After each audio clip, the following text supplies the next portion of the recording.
Hello dear friends and students, एक बार फिर से आपका इस चैनल पर स्वागत है। और आगे का सफर हम लोग तय रखते हैं। तो ये सब सीक्वेंस है, ठीक है। पहले चैप्टर के ही जहाँ तक का रुका, उसके बाद आगे स्टार्ट हो रहा है और मैं पूरी कोशिश कर रहा हूँ कि मैं हर एक क्वेश्चन को कवर करूँ। और बाकी बताया कि मैंने आपको बेसिक कॉन्सेप्ट्स बताए हैं। आप अगर उनको देखोगे तो बाई चांस कोई छूटता है तो आप उसको अपने तरीके से बना सकते हो, ठीक है। तो क्वेश्चन पर आगे चलते हैं। आप क्वेश्चन देखो, बटिकाश में पाषाणकालीन उपकरण का प्रयोग किस रूप में होता था? तो प्राचीन काल में जब सब पाषाण के ही उपकरण होते थे, पत्थर के उपकरण बनते थे, तो जो बटिकाश था उसको किस तरीके से प्रयोग किया जाता था? हथौड़े की तरह प्रयोग किया जाता था। अब कैसे, देखो भाई, अभी आप ये बताओ बटिकाश माने क्या होता है? इसका एक माने जानना पड़ेगा। बटिकाश मतलब होता है पानी का चश्मा। बटिकाश में क्या होता है? पानी का चश्मा होता है, ठीक है। तो अब क्या आपने देखा होगा कि अगर पत्थर है और पानी जैसे भरा हुआ है, उसके किनारे पर पत्थर है, तो पानी की लहरें पत्थर को मारती रहती हैं। पानी की लहरें क्या होती है? पत्थर को मारती रहती है। तो उससे पत्थर क्या होता है? सपाट टाइप का हो जाता है। पत्थर कैसा हो जाता है? सपाट टाइप का हो जाता है। तो इस चीज का तो आपको एक बार समझना पड़ेगा कि बटिकाश माने क्या होता है। बटिकाश माने होता है, बटिकाश में, बटिकाश में, काश में चश्मा, बटिकाश में चश्मा, पानी का चश्मा, है ना। पानी का, पानी का चश्मा, चश्मा।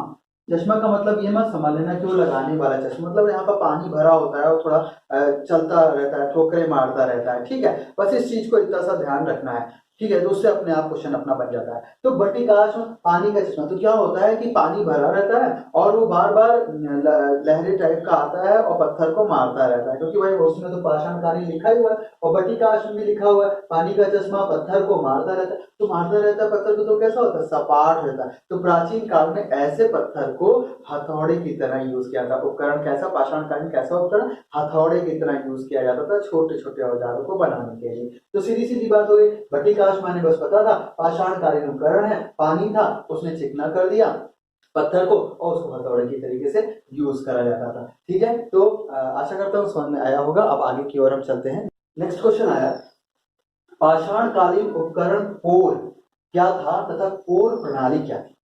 पाषाणकालीन उपकरण कोर क्या था और कोर प्रणाली क्या थी? अब देखो सीधे सीधे जुड़ता है, बहुत बढ़िया था। कोर, कोर, कोर माने आप क्या जानते हो? कोर, कोर से बना, कोर से पीएमएस बनाओ, कोर से पीएमएस, कोर्स का पीएमएस क्या बनेगा? कोर से बनेगा पीएमएस कोरा, कोरा, कोरा, कोरा, कोरा मान तो जानते हो, कोरा कागज था ये दिल मेरा, कोरा मतलब कि उसमें कुछ भी लिखा नहीं हुआ था। अर्थात कोर पाषाणकालीन उपकरण, कोर पाषाणकालीन उपकरण यानी कि जो केवल पत्थर था, कोरा पत्थर था, लेकिन उसको उपकरण बनाया गया। यानी कि बड़े पत्थर, यानी कि जो हथौड़ा था ना, हथौड़ा आपने देखा बटिकाश, उससे जब मार मार करके कोरे पत्थर को अपनी इच्छा अनुसार किसी ये उपकरण की रूप दे दिया जाता था, तो उसे कहते थे। तो पाषाणकालीन उपकरण कोर यानी कि पाषाण, ऐसा पाषाणकालीन उपकरण जो कोरा था, जो कोरा था, ठीक है, यानी कि जो जिसका कोई रूप नहीं था लेकिन उसको रूप दे दिया गया, तो मार मार के हथौड़े से उसको रूप दे दिया गया, तो वो क्या हो गया? पाषाणकालीन उपकरण कोर हो गया। इससे आप इसको याद कर सकते हो। अब पाषाण तथा कोर प्रणाली क्या थी? अभी देखो कोर प्रणाली है, कोर प्रणाली तो भाई वही चीज है कि कोरे से पत्थर को उपकरण का रूप दिया गया, तो ये प्रणाली बन गई। इसी तरीके के बहुत सारे उपकरण बनाए जाने लगे, तो उसको कह दिया गया क्या? कोर प्रणाली। तो पाषाण काल में उपकरण बनाने के लिए कौन सी प्रणाली? कोर प्रणाली यूज होती थी। कोर का तो हमने पीएमएस बनाया याद करने के अपनी तरह से कि क्या एक कोरा पत्थर था और उसको अभी इस रूप दे दिया उपकरण का, तो वो हो गया आपका कोर और कोर प्रणाली। आशा करता हूं आपको समझ में आया होगा, ठीक है। अब आगे की ओर चलते हैं। क्वेश्चन आया, मानव द्वारा प्रयुक्त पहली धातु कौन सी थी? देखो इसका मैंने आंसर नहीं लिखा है, आंसर नहीं लिखा है लेकिन बड़ा मजेदार है। इसलिए नियोनिक्स में बहुत सारे, तो मैंने आपको बताया था इतने बेहतरीन तरीके से जुड़ते हैं। कुछ होते हैं कि जिनको थोड़ा कोशिश करके बनाना पड़ता है और कुछ होते हैं जिनके लिए, जिनका इधर का सिरा उधर का सिरा मिलता तो नहीं, लेकिन उसको इतना जबरदस्त अचानक वाला करके बनाते हैं कि वो हमारे दिमाग के अंदर बैठ जाता है। अब भाई किसी ने आपसे पूछ लिया कि मानव द्वारा प्रयुक्त सबसे पहले कौन सी धातु थी, तो धातु, अब आपको तो पता नहीं था, आपको तो पता नहीं था, धत तेरे की क्या पूछ लिया, पता ही नहीं है। तो उसने कहा, आपने कहा धत तेरे की क्या पूछ लिया, अच्छा जरा थाम अभी बताता हूँ। आपने कहा उससे धत तेरे की क्या पूछ लिया, जरा थाम, थाम अभी अभी बताता हूँ, है तो जरा थाम, थांबा, जरा थांबा अभी बताता हूँ, जरा थांबा अर्थात तांबा, अर्थात तांबा, अर्थात तांबा इसका आंसर है। क्या मानव द्वारा प्रयुक्त पहली धातु कौन सी थी, तांबा थी। आपसे पूछ लिया, आपको पता नहीं था, अब क्या पूछा था, धातु। अब तो क्वेश्चन में तो लिखा ही होगा ना धातु, आपको धत तेरे की पता ही नहीं है कि क्या है ये। तो अपने उससे कहा, जो भी आपसे पूछा था, कि तू जरा से थाम अभी मैं बताता हूँ, तो जरा से थांबा, थांबा से आ गया तांबा। तो देखो ये एक अलग मेथड है क्वेश्चन और आंसर को लिंक करने का, ये बहुत बेहतरीन है। आप पिक्चर में देखोगे बहुत सी चीजें अचानक में आती हैं और वो आपके दिमाग में एकदम बैठ जाती है। तो ये उस तरीके का क्वेश्चन है कि इसको ऐसे रिलेट किया कि धातु तो आया था कि मानव द्वारा प्रयुक्त, तो क्वेश्चन में होगा ही होगा कि पहली धातु कौन सी, तो धातु से तुरंत आया धत तेरे, पता ही नहीं है क्या है। आप जरा थांबा अभी बताता हूँ, थांबा अर्थात तांबा, तांबा थी पहली धातु। ओके, आई थिंक आपको अच्छे से समझ में आया होगा। अब आगे की ओर बढ़ते हैं। क्वेश्चन आया, अब देखिए आपका क्वेश्चन आया, ताम्र पाषाण संस्कृति किसे कहते हैं, ठीक है, और सर्वोत्कृष्ट ताम्र पाषाणिक मृदभांड भारत में कहां पाए गए, आंसर है मालवा। तो क्वेश्चन से स्पष्ट है, यहां पर देखो ताम्र पाषाण, इसको अलग अलग तोड़ो आप, ताम्र पाषाण यानी कि ताम्र मतलब तांबा, पाषाण मतलब पत्थर, ताम्र मतलब तांबा और पाषाण मतलब पत्थर, अर्थात ताम्र पाषाण संस्कृति किसे कहेंगे, जहां पर तांबा और पत्थर दोनों का यूज करके उपकरणों को बनाया गया, ठीक है। तो ये तो आपका हो गया। अब बात आई कि सर्वोत्कृष्ट ताम्र पाषाणिक मृदभांड भारत में कहां पर पाए गए हैं, सर्वोत्कृष्ट ताम्र पाषाणिक उपकरण भारत में कहां पर पाए गए। तो देखो हम लोग मजेदार निमोनिक से इसको जोड़ते हैं भाई, सबसे ज्यादा सबसे बेहतरीन जो उपकरण होंगे वो कहां पाए जा सकते हैं, देखो मालवा, ठीक है, मालवा का पीएमएस बनाते हैं हम लोग, मालवा का पर्सनल मीनिंग सिस्टम, मालवा का पर्सनल मीनिंग सिस्टम, माल माल माल।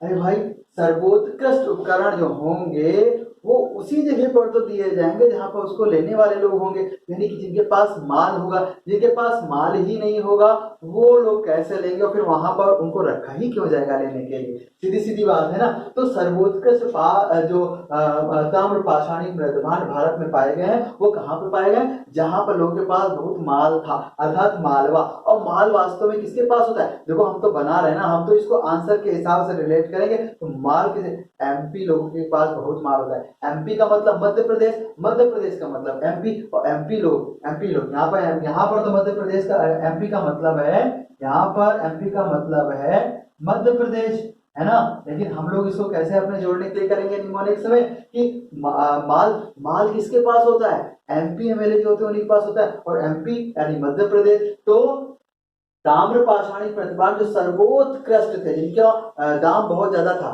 वही लोग ले पाएंगे जिनके पास माल होगा। तो मालवा में ये पाए गए हैं, और माल किसके पास होता है, एमपी एमएलए जो होते हैं उनके पास होता है। तो एमपी से क्या होता है, मध्य प्रदेश। तो ये मालवा में है, मालवा कहां पर है, मध्य प्रदेश, मध्य प्रदेश में मालवा है। तो अब आपको समझ में आ गया हो, कोई दिक्कत नहीं। सबसे बढ़िया उत्कृष्ट ताम्र पाषाणिक उपकरण कहाँ पाए गए, क्वेश्चन अगर आंसर ऑप्शन लिखे होंगे, और ऑप्शन नहीं लिखे अगर डिस्क्रिप्टिव में भी आप लिख रहे हो तो आप थोड़ा सा जोड़ दोगे, आपको क्वेश्चन से ही आंसर निकल करके आएगा कि सबसे उत्कृष्ट है, सर्वोत्तम है, तो कहाँ मिल सकते हैं, जिनके पास माल होगा। और जिनके माल किसके पास होता है, एमपी एमएलए, तो एमपी से मध्य प्रदेश, माल से मालवा। ठीक है, आशा करता हूँ आपको समझ में आया होगा। आगे की ओर बढ़ते हैं, नेक्स्ट क्वेश्चन। अब क्वेश्चन आता है, जोरवे संस्कृति क्या थी, इससे संबंधित सबसे बड़ा स्थल दैमाबाद है, ठीक है। तो दैमाबाद से किस प्रकार की वस्तुएं मिली, तो कांसे की वस्तुएं। सबसे पहला आया आपका जोरवे संस्कृति, ठीक है, और इससे संबंधित सबसे बड़ा स्थल क्या है, दैमाबाद है। और फिर दैमाबाद से किस प्रकार की वस्तुएं मिली, कांसे की वस्तु। ताम्र पाषाणिक काल का ही ये भी सब है, लेकिन ये एक ऐसा है कि जोरवे संस्कृति जहां पर थी वहां पर कांसे की वस्तु मिली। कांसा भी एक धातु होता है, ठीक है। तो अब इसको हमको जोड़ना है। देखिए जोरवे संस्कृति को याद करना है, दैमाबाद इसका प्रमुख स्थल है और कांसे की वस्तु में ही। तो देखो जोरवे संस्कृति, पीएमएस बनाना शुरू करते हैं। जोरवे संस्कृति, जोरवे का जोरवे जोरवे जोरवे का देखो, जोरवे जोरवे का पीएमएस बनेगा तो क्या बनेगा, जोड़ना। क्या जोड़ना, अभी बताता हूं। जोड़ना, जोड़ना और जोड़ना जोरवे संस्कृति थी। और दैमाबाद, दैमाबाद से आप बता रहे क्या बनाओगे। अब देखो जोड़ने का एक बार बताते हैं। जोरवे संस्कृति, हाथ जोड़ करके, इस संस्कृति में क्या होता है, संस्कृति है ना, संस्कृति है तो जोड़ना। क्या जोड़ना, हाथ जोड़ना। हाथ जोड़ करके कहते थे क्या, दे माँ दे माँ, बहुत कस कस के कहते थे।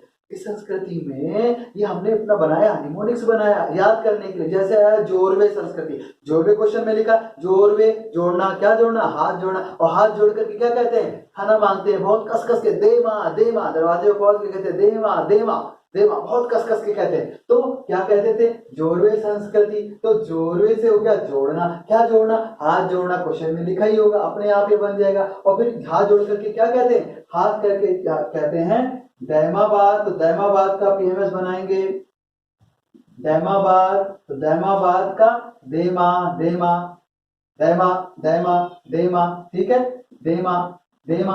हाथ जोड़ करके कहते हैं देमा देमा, बहुत कस कस के कहते हैं तो उनको खाना मिल जाता था। तो क्या कहते थे, कस कस के करते थे, कस कस के कहते थे। तो कांसे का बनाओगे पीएमएस तो क्या बनेगा, कस कस के कहते थे। तो ये तो एक पूरी पिक्चर हमारे पास बन गई कि जोरवे संस्कृति, जोरवे संस्कृति हाथ जोड़ना, हाथ जोड़ करके कस कस के कहते थे। तो कांसे की वस्तु, और क्या कहते थे, देमा। तो दैमाबाद जो है उसका प्रमुख स्थल है। भाई क्वेश्चन ये पूछा जाएगा तो आंसर में ये कहीं पर लिखा होगा ऑप्शन में ना। अगर नहीं भी आएगा, अगर आपका डिस्क्रिप्टिव लिख रहे हो, बोर्ड्स में लिख रहे हो तो थोड़ा सा जोड़ दोगे। जोरवे संस्कृति कहते थे देमा देमा, अच्छा दैमाबाद उसका प्रमुख स्थल है। और कैसे थे, कहते कस कस के कहते थे, कस कस के कहते थे। कांसे की वस्तु में मिली। तो इस तरीके से एक पिक्चर बनी, वो पिक्चर आपके दिमाग में बैठ गई। इसको अच्छे से बैठा लो और जैसे ही हाथ जोड़ना, कभी देखो ये तो हमारे सबकॉन्शियस में है, हाथ जोड़ना, देमा, मांगना, ठीक है। तो ये सब चीजें आपके सबकॉन्शियस में, तो ये ज्यादा याद भी नहीं करना पड़ता है। आशा करता हूँ आपको समझ में आया होगा।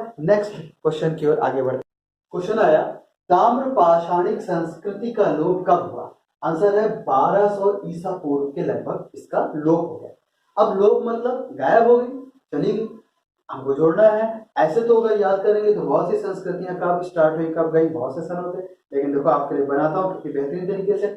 ताम्रपाषाण कालीन संस्कृति का, ताम्रपाषाणिक संस्कृति का लोप कब हुआ, 1200 ईसा पूर्व। पहला method rhyme method. Rhyme method में क्या होता है, 1 sun, 2 shoe, 3 tree, 4 roll, 5 knife, 6 wicks, 7 heaven, 8 set, 9 wine, 10 hen, 11 lemon और 12 शेल्फ। 12 यहाँ पर आया और 12 से क्या होता है, 12 से होता है शेल्फ। 12 से क्या होता है, शेल्फ। शेल्फ मतलब अलमारी। शेल्फ मतलब क्या होता है, अलमारी। तो भाई ताम्र पाषाणिक संस्कृति का लोप कब हो गया, जब ताम्र पाषाण तांबे और पाषाण पत्थर से बने औजारों को शेल्फ में बंद कर दिया गया। शेल्फ में बंद कर दोगे तो बस गायब हो गए, फिर कहाँ दिखेंगे। जब उनको शेल्फ में बंद कर दिया तो गायब हो गए। तो आंसर में जो ऑप्शन होगा वो क्या होगा, 1200 ईसा पूर्व, 1400 ईसा पूर्व, ऐसे ही तो आंसर ऑप्शन मिलेगा। तो आपको याद है कि भाई ताम्र पाषाणिक संस्कृति कैसे विलुप्त हुई, कैसे गायब हो गई, उसका लोप कैसे हो गया। उस सारे के सारे उसके जो उपकरण औजार बर्तन थे उनको शेल्फ में बंद कर दिया। तो शेल्फ में बंद कर दिया तो उसका लोप हो गया। तो देखो कितने बेहतरीन तरीके से 12 शेल्फ। इसलिए कह रहा हूँ इंट्रोडक्शन वाला वीडियो देख लो, उसमें बहुत से बेसिक कॉन्सेप्ट्स बता दिए जिससे आप कुछ क्वेश्चन अगर बाई चांस होते हैं तो आप खुद भी बना सकते हो। मेरी पूरी कोशिश है कि मैं पूरे के पूरे क्वेश्चंस को कवर कर दूं, ठीक है। अब आगे की ओर बढ़ते हैं, आपको अच्छा लग रहा होगा। क्वेश्चन आया, जोरवे संस्कृति कब तक जीवित रही। आंसर है 700 ईसा पूर्व के लगभग। जोरवे संस्कृति जैसे ही दिमाग में आया, जोरवे, हाथ जोड़ना, हाथ जोड़ करके देमा कस कस के कहते थे, यानी कि कांसा पाषाण मिक्स संस्कृति जोरवे। तो उसको हमने अपने इस तरीके से याद किया था कि हाथ जोड़ करके देमा कहते थे। अब वो भाई कब तक जीवित रही, तो भाई आप ये जानो कि जब कोई वास्तव में हाथ जोड़ करके प्रार्थना करता है, देमा वास्तविक प्रार्थना करता है, तो जब कोई वास्तविक प्रार्थना करता है, दिल से करता है, हाथ जोड़ करके करता है, तो जब वो जाता है तो वो स्वर्ग में जाता है। तो जो वास्तविक प्रार्थना करके जब जाता है कोई इंसान, तो कब तक जीवित रहेगा? जब तक वास्तविक प्रार्थना करके इंसान स्वर्ग में जाता रहेगा, तब तक वो जीवित रहे। क्योंकि यहाँ पर 7 है भाई, ऑप्शन आएगा तो ऑप्शन 700 ईसा पूर्व, 200 ईसा पूर्व, 400 ईसा पूर्व, ऐसे ही आएगा, ऐसे ही ऑप्शन बनता है। तो ठीक है, तो हमने आपको देखो rhyme method, rhythm method, 1 sun, 2 shoe, 3 tree, 4 door, 5 knife, 6 wicks, 7 heaven. 7 से क्या आया था? 7 से क्या आता है? हेवन। 7 से क्या आया था? हेवन। हेवन मतलब स्वर्ग, हेवन मतलब स्वर्ग। तो जोरवे से समझ में आ ही रहा था, हाथ जोड़ना, हाथ जोड़ करके देमा देमा प्रार्थना करना, देमा, तो वो देते। तो जब हाथ जोड़ करके वास्तविक प्रार्थना करके जब तक इंसान स्वर्ग में जाता रहा, तब तक ये जोरवे वाली संस्कृति जीवित रही। ठीक है, अब आपको समझ में आ गया, इतना आसान हो गया है याद करना। आप मेरे साथ जुड़े रहोगे, आपको बेहतरीन चीजें इसी तरह मिलेगी। अभी आप भूलोगे। ऐसे तो अगर 700 ईसा पूर्व के लगभग जोरवे संस्कृति जीवित रही, कैसे? तो भाई जब तक इंसान वास्तव में प्रार्थना करके स्वर्ग को जाता रहा, तो तब तक ये संस्कृति जीवित रही। 7 से हेवन होता है, ऑप्शन में तो यही आएगा ना, 700, 600, 500, 200, ऐसे ही क्लोज बनाते हैं। ठीक है, तो आपका स्पष्ट है, तो आपको क्वेश्चन से ही आंसर में जाने का मौका मिल जाता है, ये इसकी खासियत है, और आपके लिए बहुत मेहनत करके बनाया है। ठीक है, आगे की ओर बढ़ते हैं। ठीक है, क्वेश्चन आया, चित्रित मृदभांडों का प्रयोग सर्वप्रथम किस काल के लोगों ने किया? ताम्रपाषाण काल के लोगों ने किया। चित्रित मृदभांड, अच्छा ये बताओ, साधारण मिट्टी का बर्तन बना दिया और उसके बाद, या फिर ऐसा बर्तन बनाया कि बनाने के बाद उसमें तरह तरह की चित्रकारी करी, तो कौन सा आसान होता है? साधारण बनाना। चित्रकारी वगैरह करने में फिर बहुत ताम झाम हो जाता है ना। चित्रकारी करने में क्या होता है? बहुत ज्यादा ताम झाम हो जाता है। फिर रंग लाओ, ब्रश लाओ, और फिर उसके उभार वाली आकृति बनाओ, फिर उस पर चित्र बनाओ, है ना, ऐसा होता है, बहुत ताम झाम हो जाता है। तो चित्रित मृदभांडों का प्रयोग सर्वप्रथम किस काल के लोगों ने किया? जो बहुत ताम झाम करते थे, ताम झाम बहुत ज्यादा करते थे। इसका बना पीएमएस, ताम्रपाषाणिक। तो ताम्रपाषाणिक से, ताम से क्या है? ताम से क्या बना?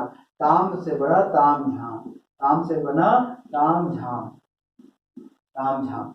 अब देखो सीधी सी बात है ना, जब भाई आपसे पूछा जाएगा कि चित्रित मृदभांडों का प्रयोग, लिखा होगा, अब आप कहोगे चित्रित मृदभांडों का प्रयोग क्या? ऑप्शन में भी लिखा होगा ताम्रपाषाण, तो आप जान जाओगे कि यार सादे बर्तन बनाना तो आसान होता है, लेकिन जब चित्रित वाले बनाते हैं तो उसमें बहुत ताम झाम करना पड़ता है। अब ये चीज आपके दिमाग में बैठ जाएगी, और जब वहां पर आंसर ऑप्शन देखोगे तब भी लिख लोगे। और अगर डिस्क्रिप्टिव में भी जाओगे तो सीधी सी बात है कि अगर चित्रित मृदभांड कब यूज किए गए सबसे पहले, यार इसमें तो बड़ा ताम झाम था, है ना। तो क्या हुआ? चित्रित मृदभांडों का प्रयोग सर्वप्रथम किस काल के लोगों ने किया? तो बहुत ताम झाम करने में विश्वास रखते थे, तो ताम झाम करते थे। ताम्रपाषाणिक काल, ताम्रपाषाणिक काल के लोग चित्रित मृदभांडों का प्रयोग सर्वप्रथम किया था उन्होंने।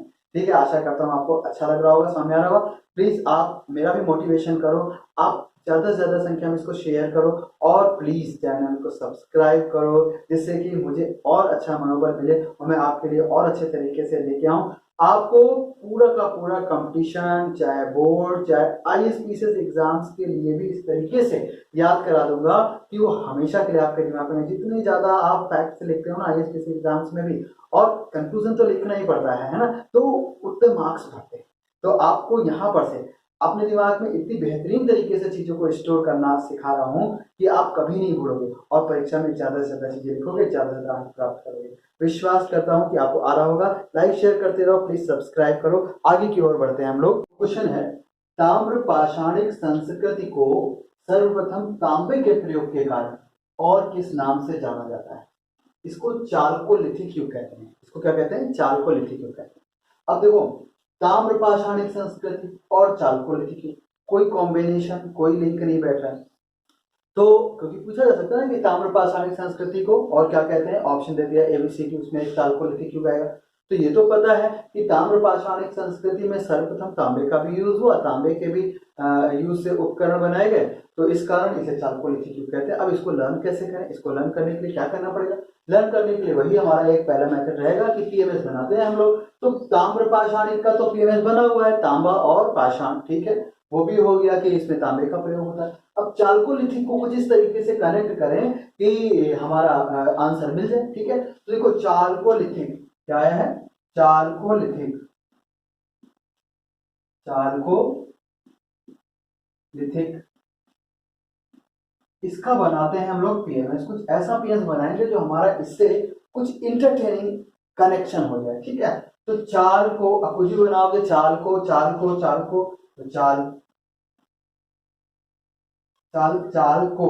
को से बना चाक, चाल को से क्या निकल कर आएगा, चाक। एक बार जब निकाल लोगे तो वहां पर तो वही चीज निकलेगी ना, थोड़ा प्रैक्टिस हो जाती है, निकल आएगा। चालकोलिथिक से चाक निकल ही रहा है, तो क्वेश्चन से ही हमारा आंसर शुरू हो गया। चालकोलिथिक से तो हो गया चाक, और चालको से हो गया चाक, और लिथिक से हो गया लिखो, लिथिक से हो गया क्या, लिखो या लिखा, जो भी आप। तो अब देखो कैसे इसको बना सकते हैं। चालको से है चाक, लिथिक से हो गया लिखो। अब भाई मान लीजिए कि किसी बच्चे पढ़ रहे हैं, एक पिक्चर बनाते हैं ऐसी जो एंटरटेनिंग हो, हमारे क्वेश्चन को कंप्लीट करती है। तो मान लीजिए बच्चे पढ़ रहे हैं, अब टीचर ने कह दिया अचानक से, एक बच्चे इधर आओ बोर्ड पर चाक से लिखो। तो अब भाई बच्चा तो कहेगा, बच्चा कह नहीं सकता, लेकिन मन में कहेगा यार जरा थामो, पहले हम कुछ प्रैक्टिस तो कर लें, अचानक में कैसे लिख दें। बच्चा उठेगा तो कुछ सोचेगा कि अरे अचानक में हम कैसे लिख दें। देखो मैं तो पिक्चर बना रहा हूँ आपके लिए, और पिक्चर इस तरीके से बनाऊंगा कि आपको क्वेश्चन से ही आंसर मिले, है ना। चालकोलिथिक से हमने बनाया चाक और लिखो, तो चाक से लिखो, चाक से लिखने के लिए कौन कहेगा, टीचर कहेगा या दोस्त हो सकता है, एक दोस्त को कहे बढ़िया रहेगा, एक दोस्त से कहेगा। तो एक दोस्त ने कहा कि यार जरा चाक से लिखो, तो तुम दोस्त से आसानी से कहते यार जरा थामो, अभी पहले प्रैक्टिस तो कर लूं, चाक से लिखने की आदत नहीं है, पहले थोड़ा आदत तो बना लूं। तो चाक से लिखो, तो चाक से लिखो, तो आपने कहा यार जरा थामो, जरा थामो, जरा थामो, थोड़ा प्रैक्टिस तो कर लूं, उसके बाद लिखो। तो थांबा तो अर्थात तांबा, थांबा अर्थात तांबा, तांबा।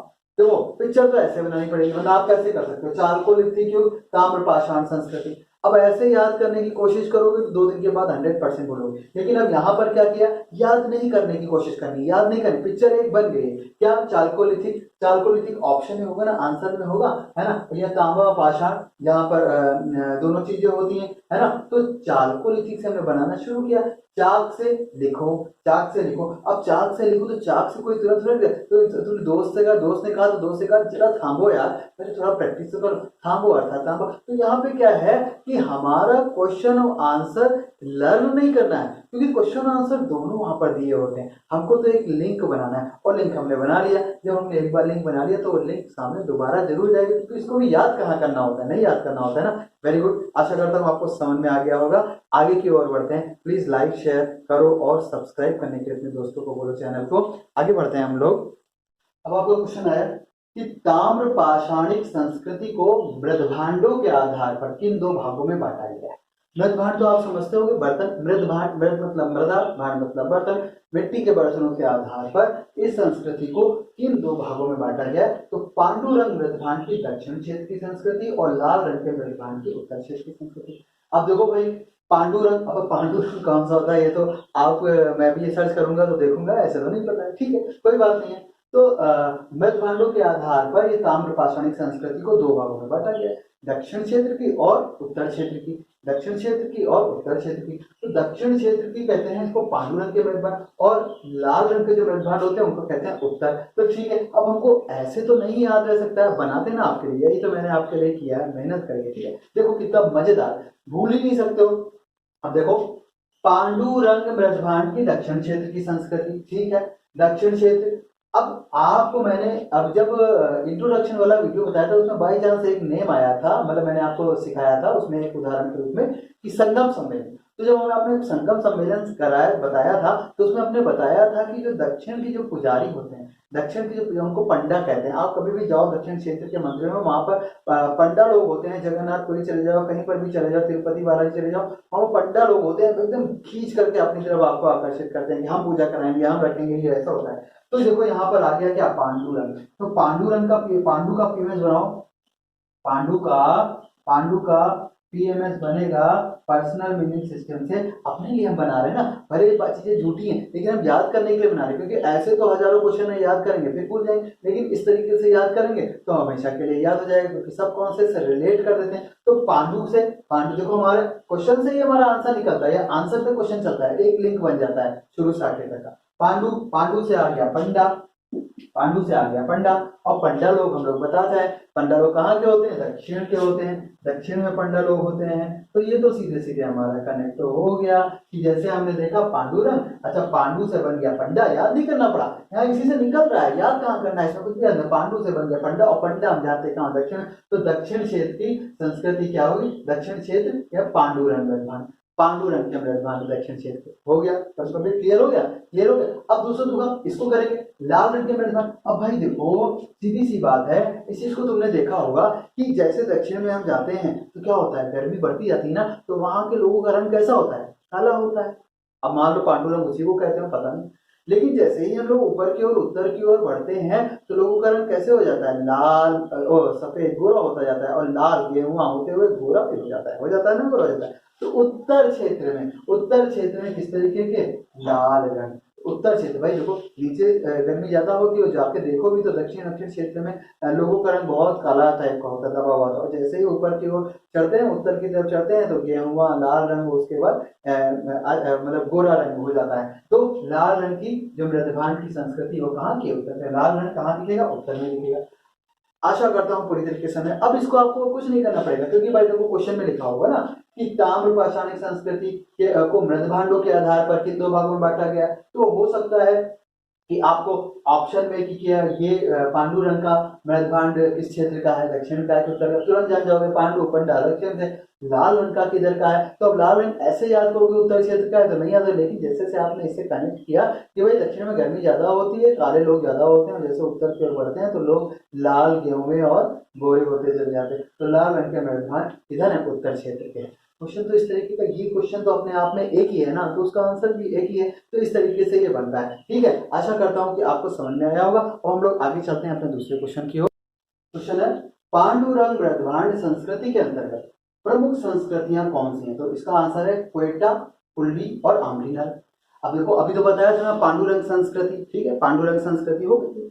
अब उसमें पूछ लिया कि पांडुरंग संस्कृति के अंतर्गत जो प्रमुख संस्कृतियां हैं वो कौन सी हैं। तो इसका नाम है क्वेटा, कुल्ली और आम्रीनाल। अब वही बात हो गई कि ऐसे रटेंगे तो कैसे याद होगा, तो देखो ऐसे याद होगा, कैसे, मजेदार तरीके से याद होगा। पांडुरंग मृदभांड संस्कृति की हमको निकालनी है कि प्रमुख संस्कृतियां कौन सी, यानी कि पांडुरंग संस्कृति से हमको क्वेटा, कुल्ली और आम्रीनाल को जोड़ देना। तो पांडु आया था ना, पांडु।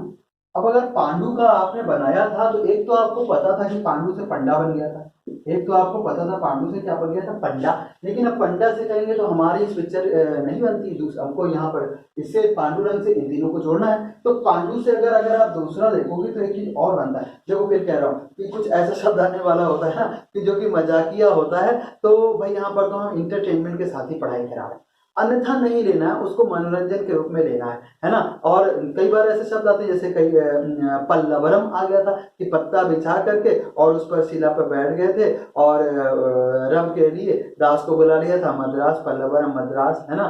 तो भाई ऐसे शब्द आते हैं तो कई बार। अब यहाँ पर देखो पांडु से क्या बना, बनेगा ही वही, तो हम क्या करें, पांडु से बनेगा गांडू, पांडु से क्या बना, गांडू, पांडु से ये भी तो बनता है गांडू। अब वहां पर तो पंडा से हमारा क्वेश्चन हो गया था, हमारा आंसर रिलेट हो गया था, एक मजेदार पिक्चर बन गई थी। अब यहाँ पर हमको बना तो पांडा से बना गांडू। क्यों बनाया कि बहुत से ऐसे इस तरीके के लोग होते हैं कि जो कि किसी काम को करते नहीं। ये थोड़ा छोटा ही था, लेकिन क्या हुआ भाई, सुबह सुबह उठा था और ब्रश और कुल्ला कर ही नहीं रहता, छोटा था, ब्रश और कुल्ला कर ही नहीं रहता, तो किस तरीके का था, क्योंकि हमको इससे रिलेट करना है, पांडुरंग से इसको रिलेट कर।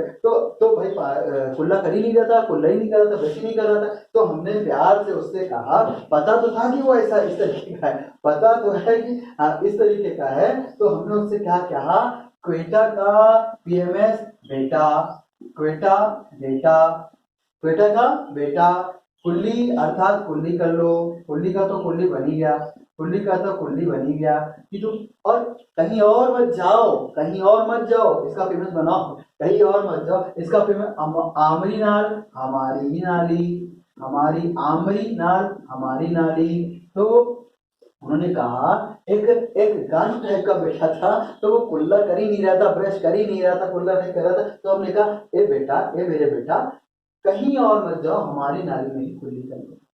ठीक है, पिक्चर बनी, मजेदार पिक्चर बनी। वही था पांडुरंग मृदभांड की। और कौन कौन सी संस्कृतियां हैं प्रमुख, तो पांडुरंग, पांडु से तुरंत बन के निकल के आएगा गांडू, ठीक है। अब वो गांडू टाइप का इंसान था, बच्चा था, तो वो कुल्ली कर ही नहीं रहा था, कुल्ली नहीं कर रहा था। तो आपने कहा अरे बेटा कहीं और मत जाओ, तुम हमारी नारी में ही कुल्ली कर दो, तो बेटा से क्वेटा बन जाएगा, कुल्ली कुल्ली है ये हमारी नारी आमरी नार। तो इस तरीके से याद करते हैं तो जल्दी याद होता है और बहुत देर के लिए, क्योंकि ये सब चीजें बेटा कुल्ली हमारी नार ये सब सब कॉन्शियस में बचा है, इसमें आपको याद करने की जरूरत नहीं पड़ती। तो हम सब कॉन्शियस से चीजों को निकाल करके जो हमारा अब क्वेटा और आमरी नार ये तो हमारे सबकॉन्शियस में नहीं है, हमने सुना नहीं है, चीजें हमारे दिमाग से बहुत ज्यादा गुजरी नहीं, तो हमको ये याद नहीं होती। तो इसको इस तरीके से हम लोग याद करते हैं, बहुत मेहनत से आपने बनाया है। प्लीज आप लोगों को अच्छा लग रहा है तो मेरे लिए इतना काम करो, अपने दोस्तों को शेयर करो वीडियोस को, और उनको बोलो कि प्लीज चैनल को भी सब्सक्राइब करें। अब आप हमारे साथ जुड़े हो तो